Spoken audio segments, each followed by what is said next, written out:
Shalom, shalom, shalom, chers frères et sœurs.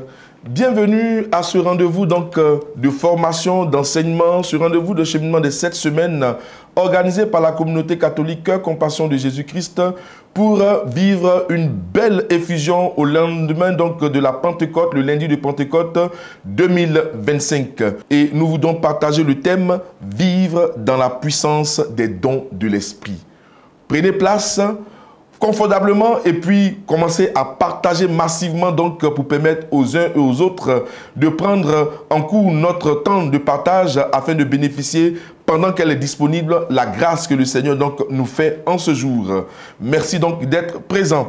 Voilà, alors nous abordons maintenant notre thème vivre dans la puissance des dons de l'Esprit. Vivre dans la puissance des dons de l'Esprit.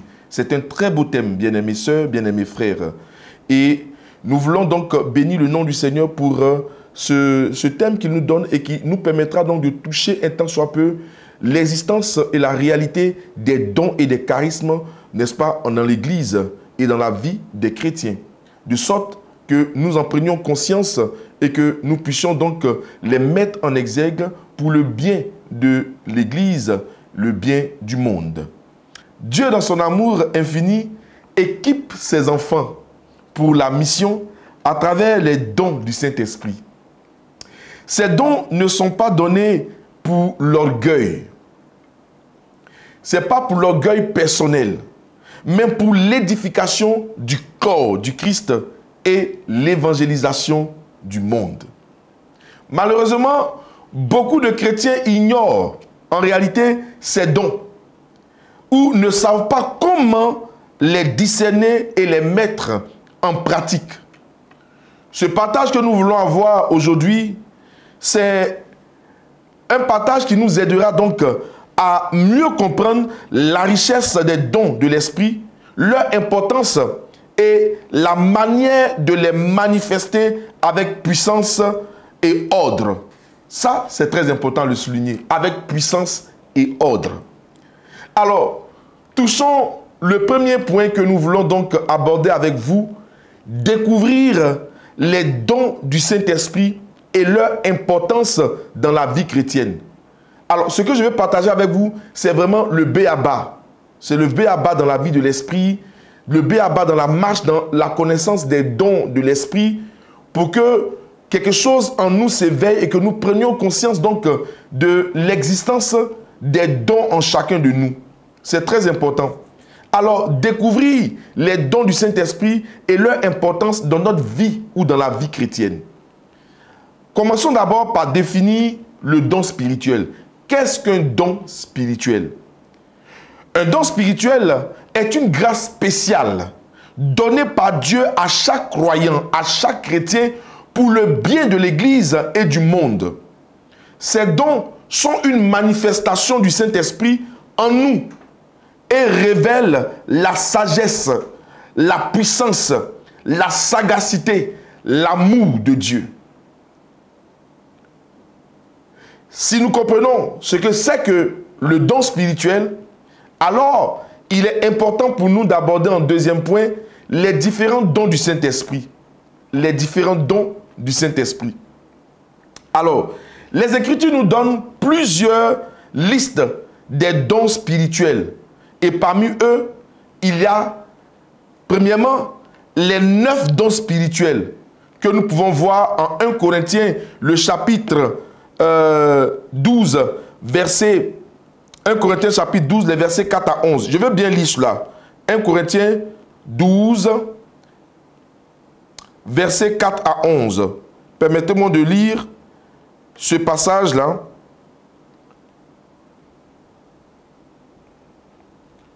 1 Corinthiens, le chapitre 12, versets 4 à 11. Et voici ce que Paul nous dit. Les dons de la grâce sont variés, mais c'est le même esprit.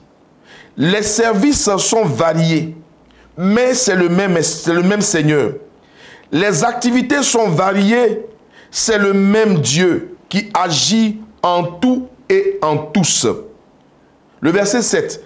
À chacun est donnée la manifestation de l'Esprit en vue du bien. À celui-ci est donné par l'Esprit une parole de sagesse, à un autre une parole de connaissance selon le même esprit.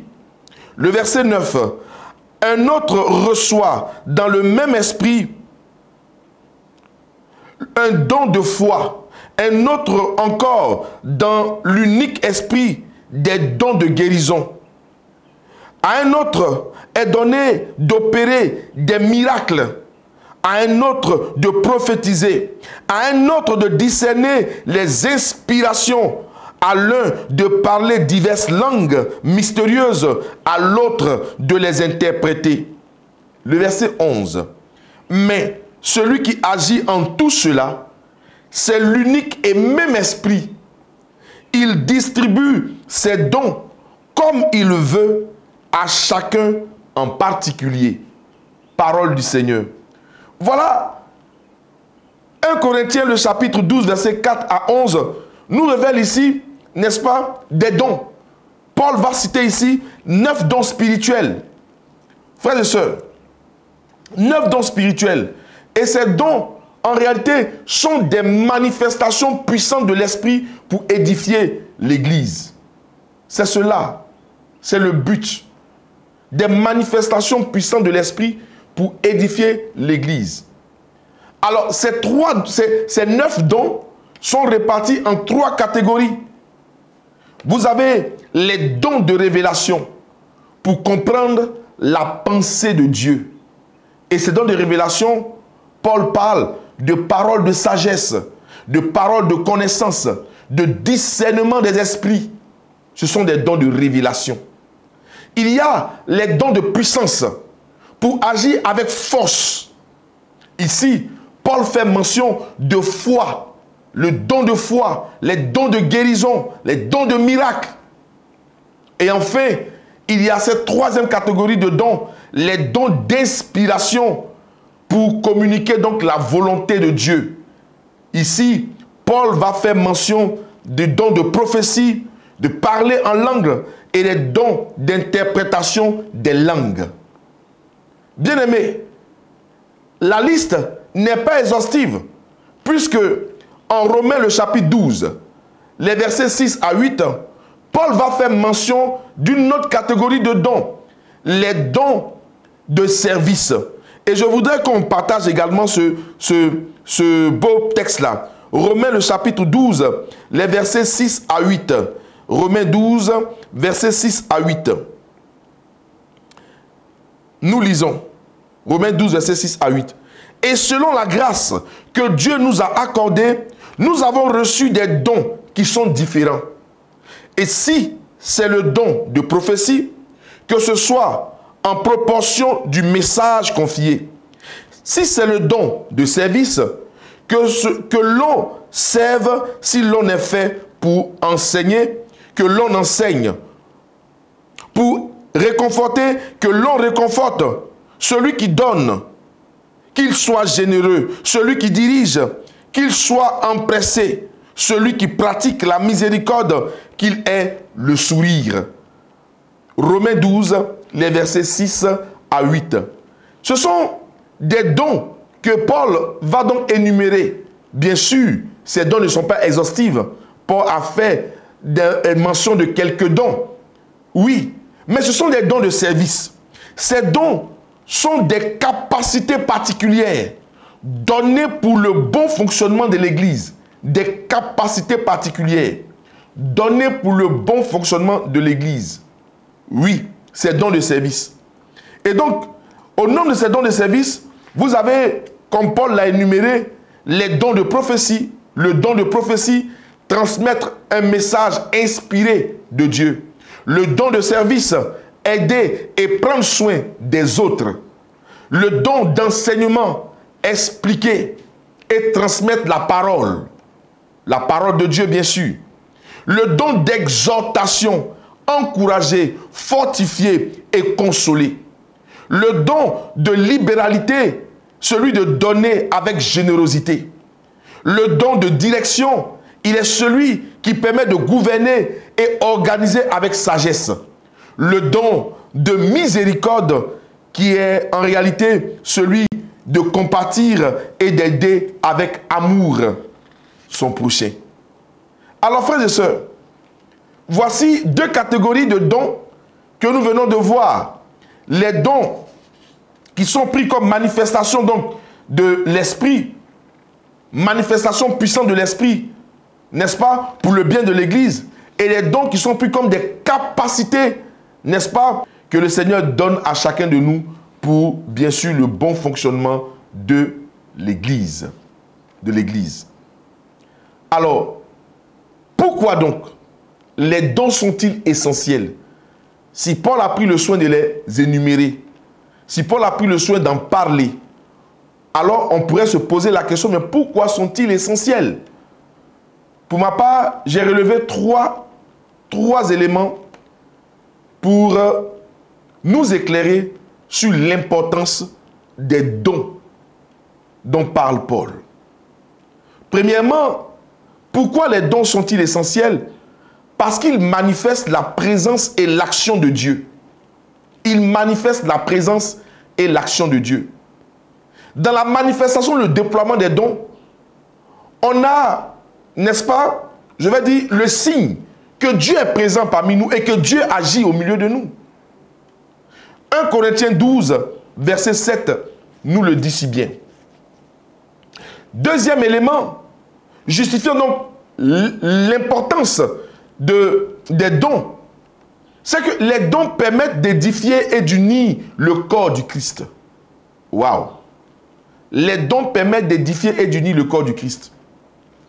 Alors, vous vous souvenez de cette belle prière d'intercession que le Seigneur a faite en faveur de ses disciples et de l'humanité, que tout soit un. L'unité du corps du Christ.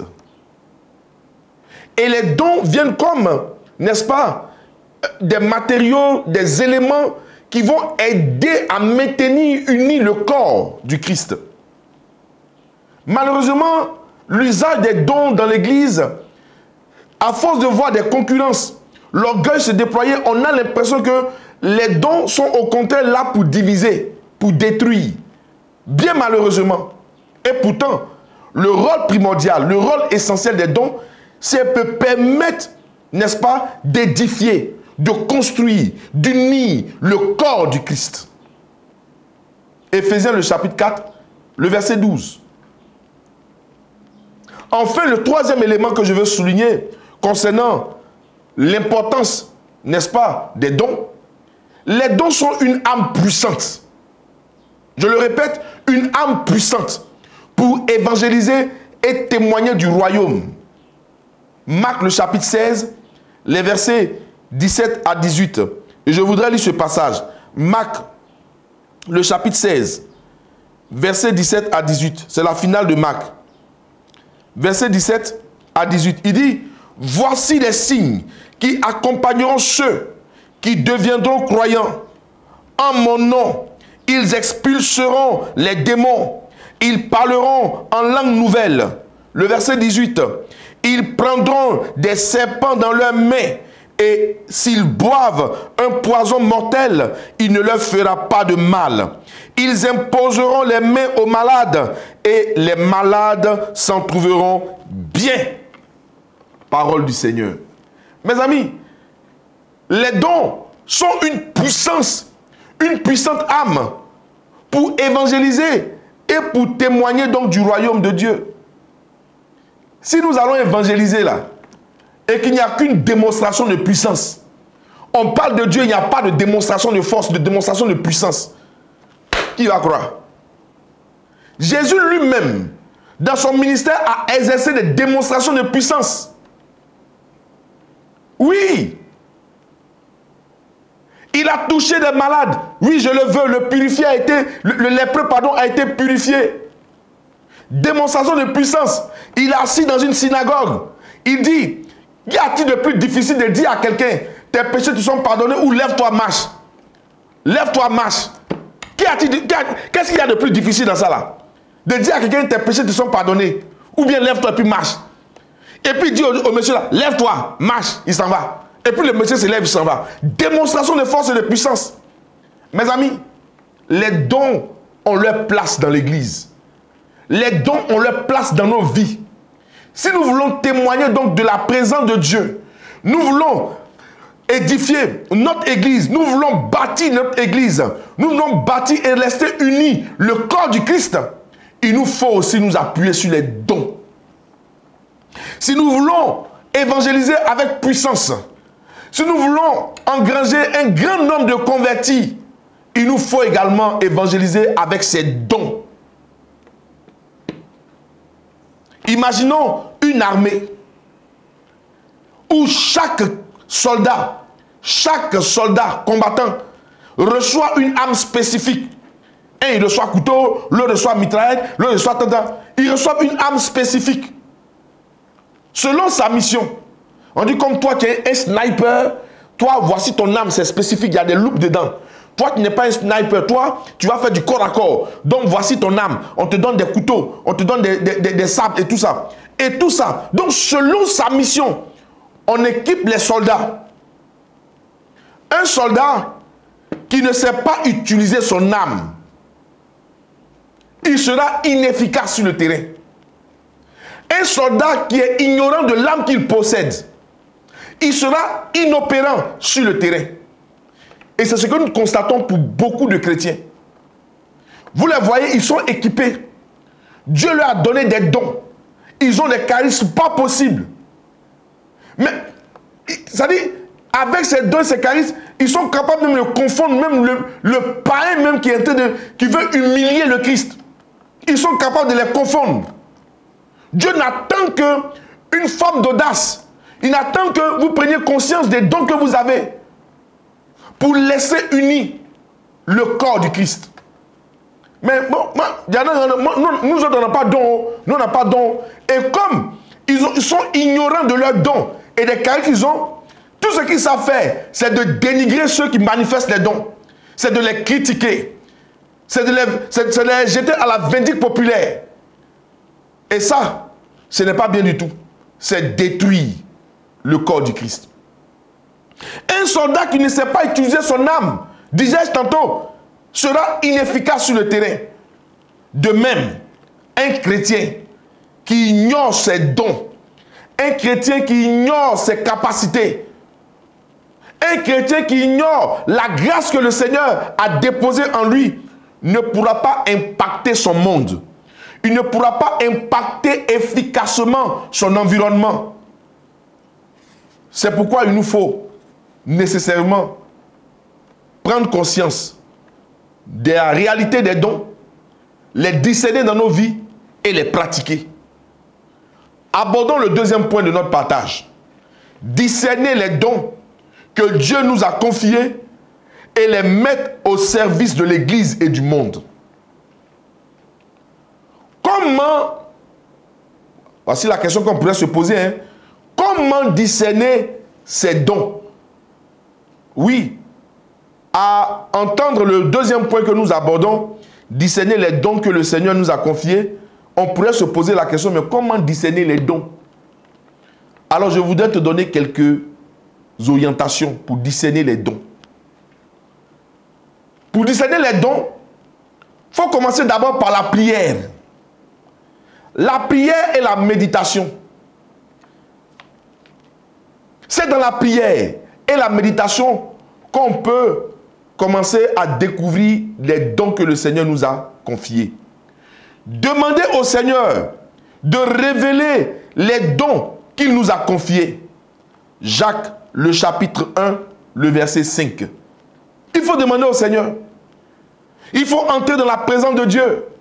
Il faut prier régulièrement le Seigneur, demeurer dans son intimité et demander à Dieu de te révéler tes dons. Et on peut aller au-delà même du fait de révéler des dons. On peut demander encore des dons au Seigneur. C'est dans la prière, premièrement. Deuxièmement, on peut discerner les dons par observation et expérience. Oui, on peut identifier nos dons, les dons que le Seigneur nous a confiés à travers l'observation et l'expérience. Identifier les domaines où nous sommes efficaces. Identifier les domaines où Dieu nous utilise déjà. Quand quand on a identifié ces domaines où nous sommes efficaces, où Dieu nous utilise déjà, on comprend par observation et par expérience que ça, j'ai une certaine aptitude, une certaine capacité particulière à faire ça de façon aisée. Ça nous permet de déceler un tant soit peu ces dons que le Seigneur nous a confiés, par observation et par expérience. Il y a aussi que nous pouvons déceler ou discerner nos dons par la confirmation des autres. Oui. Les frères et sœurs dans la foi qui nous entourent là, peuvent reconnaître en nous certains dons. Ils peuvent reconnaître en nous certains charismes que nous-mêmes nous ignorons. Oui. Donc, on peut discerner donc les dons par la prière et la méditation.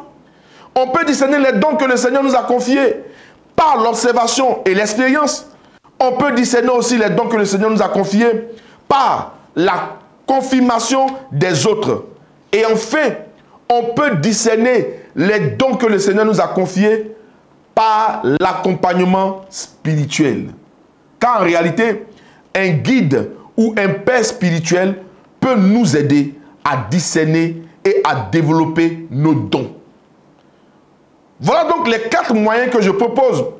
Elles peuvent ne pas être exhaustives, mais voici les 4 pistes que je propose pour, en réalité, arriver à déceler les dons que le Seigneur nous a confiés.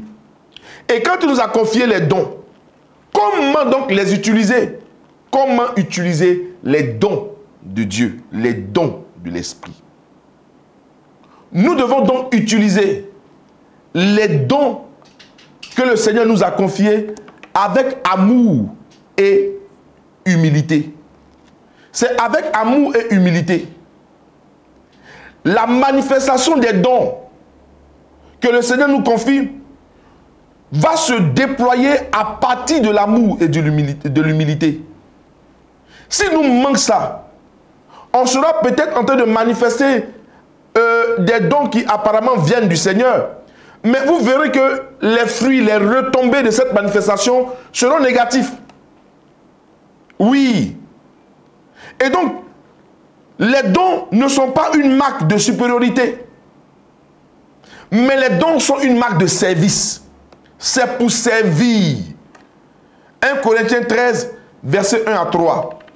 C'est pour servir que le Seigneur nous a confié les dons. Les gens disent, moi je ne vais pas... On dit, toi tu as un don pour intercéder pour les gens qui sont malades, pour qu'ils guérissent. Tu as un don pour imposer les mains aux malades pour qu'ils guérissent. Comme le Seigneur l'a dit. Mais tu es là, non, il faut qu'il me demande pardon d'abord. Moi, je n'ai pas le temps pour... Ça dit, tu te joues les supérieurs dedans, comme si le don était à toi, pourtant le don t'a été confié. Tu es un gestionnaire du don. Donc l'orgueil là, le trop plein de nous là, on se prend maintenant pour des dieux parce qu'il y a eu 1, 2, 3 manifestations, le Seigneur a guéri, a restauré à partir d'un don que nous avons manifesté, et puis paf, c'est fini, on est devenu des demi-dieux. Donc l'utilisation du don, c'est l'humilité. Ayons toujours ça à cœur. Quel que soit le nombre de morts qu'on va relever, quel que soit le genre de miracle que nous allons produire à travers les dons de l'Esprit, nous devons avoir à l'esprit et à cœur, nous devons laisser imprégner cette réalité dans nos cœurs, que l'humilité et l'amour demeurent le lit sur lequel repose la manifestation de nos dons. S'il nous manque l'amour et l'humilité, tout ce qu'on fait là, c'est pour détruire l'œuvre de Dieu. On ne sait plus, mais on détruit. Deuxième élément, comment utiliser les dons? Les dons sont utilisés avec engagement et fidélité. Les dons sont utilisés avec engagement et fidélité. Il ne s'agit pas de dire, Seigneur, donne-moi un don. Comme tu as vu qu'il y a telle personne peut-être qui prêche et qui, à travers sa prédication, il y a des conversions, il y a des guérisons, ou cette personne, par exemple, qui prie pour des personnes malades, qui délivre des personnes sous l'emprise des démons et tout ça. Tu vois ça, c'est tellement beau de voir les délivrances. Du coup, Seigneur, donne-moi la grâce pour délivrer. Donne-moi l'onction, ou bien le charisme pour délivrer. Mais quand Dieu te donne ce charisme, quand il t'a confié un tel don, pour l'utiliser là, il faut engagement et fidélité. Es-tu réellement engagé à le faire? Oui, oui. Parce que c'est là qu'on va voir. Un don se développe en l'exerçant. Un don se développe de façon régulière. Toi, depuis que tu as eu ça, tu es couché. On te dit, il y a séance de prière. Rencontre de prière en communauté. Rencontre de prière pour tout. Tu as un don peut-être d'intercession, mais c'est toi qui grilles les rencontres de prière en communauté. Tu ne viens jamais au rendez-vous de prière. Pourtant, en toi, Dieu a déposé un don de guetteur. Pourtant, en toi, Dieu a déposé des dons de vision. Mais tu ne viens pas les développer dans la prière communautaire. Vous comprenez? Mais le don, lui, il s'utilise dans un engagement. Avec engagement et fidélité à Dieu. Matthieu, le chapitre 25, versets 14 à 30, vous pouvez parcourir cela pour le méditer après. Le don aussi s'utilise avec discernement et obéissance. Discernement et obéissance. Oui, un don doit être utilisé selon les directives du Seigneur. Il doit être utilisé selon les directives du Seigneur et non en harmonie avec l'Église. Il est utilisé selon les directives du Seigneur en harmonie, en conformité avec les orientations de l'Église. 1 Corinthiens 14, verset 40. Vous voyez, de notre truc ici, il y a le Saint Padre Pio qui manifestait des dons extraordinaires. Les gens même l'appelaient le transparent de Dieu. Il arrivait à Padre Pio de marcher même dans les airs. On lui demandait, il dit, mais c'est comme si on marche sur la terre. De marcher dans les airs, dans l'air. Il marche dans les airs. Padre Pio. Mais celui-là, il exerçait ce don en plein discernement de ce que le Seigneur met à son cœur. Mais en même temps en harmonie avec les orientations de l'Église et donc de ses supérieurs. Voilà. Il a entendu des gens qui disent « Ouh, le curé est jaloux de mon don. Il est jaloux de mon don. L'Église est jaloux de mon don. Moi, on veut bloquer mon don. On veut bloquer mon don. » Toi, tu as quel don puis on veut bloquer? Toi, ton don, ça dépasse pour l'Église. Tu as quel don puis on veut bloquer? On veut seulement t'aider à développer ton don. C'est pourquoi dans l'exercice, c'est-à-dire de la croissance spirituelle, dans le déploiement du don, pour grandir dans la manifestation du don, il peut arriver des fois des oppositions. On peut te demander de ne plus manifester ça. Tes autorités peuvent te demander de ne plus faire. C'est ton obéissance là qui sera le prix à payer pour grandir dans la grâce. Non, non, on va me bloquer mon don, moi je ne vais pas accepter ça. Donc pour ça, beaucoup sont sortis de l'église. Maintenant vous les voyez, ils sont en train de végéter maintenant en dehors de l'église. Donc ils manifestaient, on ne voit plus ça. Vous voyez? Donc il nous faut comprendre cela d'abord. C'est dans le discernement, selon les orientations données par l'église. Selon aussi les orientations données par le Seigneur. Dieu a dû te mettre quelque chose à cœur. C'est vrai. Et pour ça, tu veux déployer, n'est-ce pas, la manifestation du charisme que tu as. Mais l'église dit, attention, Padre Pio, avec tout ce qu'il faisait, ses responsables ont dit non, messe, mais tu ne célèbres plus messe en public. Parce que quand il faisait des messes publiques là, il y avait tellement de guérisons, des miracles opéraient. On dit, oh, et puis on venait, il y avait beaucoup d'hommes qui venaient le voir. On dit, c'est ce qu'on dit non, tu viens dans ta cellule là-bas pour dire tes messes là-bas, tu ne sors plus ici, tu veux te dire tes messes toi seul. Il est resté dans l'obéissance. Il ne s'est pas levé pour dire, ils sont jaloux de mon don. Moi, pas de pied comme ça, ils sont jaloux de mon don. Ils vont voir les étudiants. Moi, je sors d'ici, quand ils sortent ici, on va voir si on va les reconnaître ici. Il n'a rien dit de tout ça. Voilà. On se connaît. Notre orgueil là, ça fait que des fois, on sort de la grâce. Et donc, c'est l'obéissance. Dans l'obéissance à l'Église qu'on développe son don, les dons que le Seigneur nous a confiés. Voyez-vous, il nous faut pratiquer. Il nous faut exercer les charismes, exercer les dons. Plus on les exerce, plus en réalité on gagne, n'est-ce pas, en maturité. On gagne en expertise. Et on parle d'exercice. Ça veut dire que dans l'exercice, il peut arriver qu'on se trompe. C'est pourquoi dans l'exercice, nous devons exercer sous le regard de nos autorités. Nous devons exercer sous le regard d'une autorité, sous le regard de l'Église. Et l'église dans l'exercice peut dire non, ça ne se fait pas comme ça. L'église dans l'exercice peut interdire ça. Mais c'est pour notre bien, pour notre maturité. Pour grandir dans la grâce, il faut s'exercer. Et l'exercice nous conduit à l'expertise. Vous comprenez? Et donc, si on prend par exemple le cas d'un musicien qui découvre qu'il a un don, il a un don du chant. Il est musicien, hein? Il a un don du chant. Il doit l'exercer en servant dans la louange et non en chantant uniquement pour lui-même. Des fois, nous avons nos dons, on garde ça pour nous-mêmes. C'est pour nous. On est assis, on s'assoit sur nos dons. On préfère faire les trucs pour nous-mêmes. Pour nous-mêmes. Tant que ça nous revient à nous-mêmes, tant qu'on tire nous-mêmes les bénéfices, on est d'accord. Mais quand on ne gagne rien dedans, on n'est pas d'accord. Non, non, non. Les dons, là, c'est pour le service de l'autre. C'est pour servir l'Église. Donc, il faut l'exercer en servant dans la louange. Et non en chantant uniquement pour lui-même. C'est de la même manière, un chrétien qui a le don de guérison doit l'utiliser pour le bien des autres et non pour sa propre gloire. Et non pour sa propre gloire. Si on a compris ce passage, ce deuxième point, je voudrais passer au troisième et dernier point de notre partage. S'ouvrir donc à l'effusion de l'Esprit pour manifester les dons de manière puissante et ordonnée.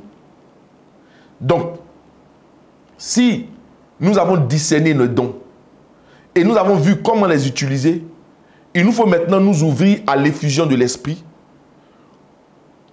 pour manifester donc ces dons de façon ordonnée et de façon puissante au sein de l'Église. Car dans l'Église, c'est l'ordre.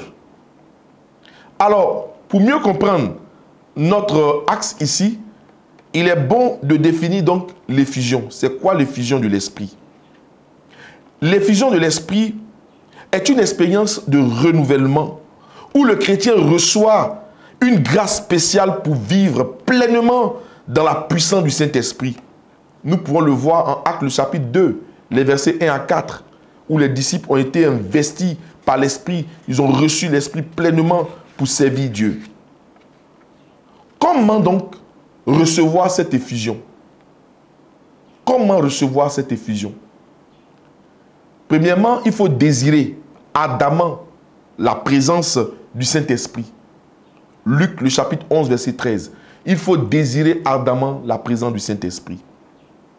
Deuxièmement, il faut prier avec foi et ouverture de cœur. Prier avec foi et ouverture de cœur. Je dis aux gens, quand vous priez, il faut toujours s'attendre à recevoir. On ne peut pas prier avec foi et une ouverture de cœur et ne pas s'attendre à recevoir l'Esprit. Ne pas s'attendre à recevoir une manifestation de l'Esprit. C'est pourquoi il faut prier avec foi et ouverture de cœur en s'attendant à une manifestation de l'Esprit dans sa vie. Troisièmement, il faut vivre une vie de sainteté et d'obéissance, selon ce qu'il est écrit en Galates 5, verset 16.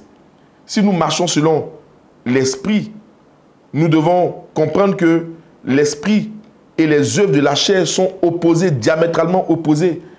Donc si nous marchons selon les œuvres de l'Esprit, nous devons être opposés aussi aux œuvres de la chair. C'est pourquoi, si nous voulons recevoir l'effusion, une effusion, nous devons chercher à vivre la sainteté. Vivre une vie de sainteté et d'obéissance au Seigneur.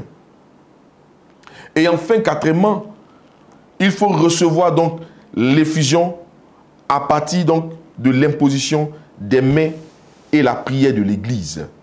Et c'est ce que nous observons au baptême comme à la confirmation à travers donc l'imposition de nos pères dans l'Église pour recevoir, n'est-ce pas, cette effusion de l'Esprit. Manifester les dons avec puissance et ordre. Il nous faut manifester les dons avec puissance et ordre. Pour manifester ces dons avec puissance et ordre, il faut d'abord le faire avec un discernement. Il faut d'abord le faire avec un discernement. Un don ne doit pas s'aimer la confusion. mais le don doit édifier. C'est ce que nous dit Paul en 1 Corinthiens, le chapitre 14, verset 33. Le don doit édifier. Le don ne doit pas s'aimer la confusion. Et donc, dans la manifestation des dons, avec puissance et ordre, il faut faire attention. Donc, il faut aller avec discernement et comprendre que notre manifestation, la manifestation du don que nous avons reçu, ne doit pas s'aimer la confusion. Deuxièmement, cette manifestation doit se faire dans la soumission à l'autorité spirituelle. J'en ai parlé tout à l'heure. La soumission à l'autorité spirituelle. Chaque don doit être exercé en harmonie avec l'Église. Hébreux 13, le verset 17 le souligne si bien. Chaque don doit être exercé en harmonie avec l'Église. Et enfin, dans la manifestation du don, le don doit donc être manifesté dans l'amour et l'unité. Nous l'avons souligné aussi. Dans l'amour et l'unité. On l'avait dit au départ dans l'amour et l'humilité. Ici, c'est dans l'amour et l'unité. Les dons doivent unir. Les dons doivent unir. Les dons ne doivent pas diviser. Les dons doivent nous unir. Les dons ne doivent pas nous diviser. Ça, j'interpelle également tous les frères et sœurs qui sont dans des communautés, dans des groupes de prière et autres. Les dons doivent nous unir. On doit être heureux de voir un frère manifester tel don que je n'ai pas. Lui également doit être heureux de me voir manifester le don qu'il n'a pas. Et nous sommes tous complémentaires et c'est ainsi que nous édifions les uns les autres et nous édifions le corps du Christ. Le don est là pour unir et non pour diviser. Vous voyez, dans la manifestation des dons, c'est un peu l'image d'un feu. Le don est comme un feu. Vous voyez, un feu mal contrôlé peut ravager une maison. Un feu mal contrôlé peut détruire toute une maison.